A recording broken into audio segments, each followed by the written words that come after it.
Orient Flex produces the PU hose, PA hose, SAE 100R7 and R8 in this workshop. Orient Flex imports PA11 and PA12 as our raw materials from Japan.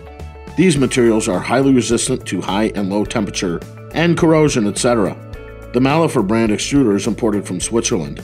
High precision heat treatment allows the extrusion process to attain greater stability and lowered thickness tolerance of plus or minus 0.05 millimeters. The entire machine is fully automated to ensure high production efficiency.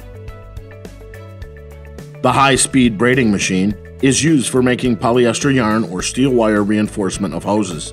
The use of aramid fiber enables our hoses to be well protected under extremely high pressure.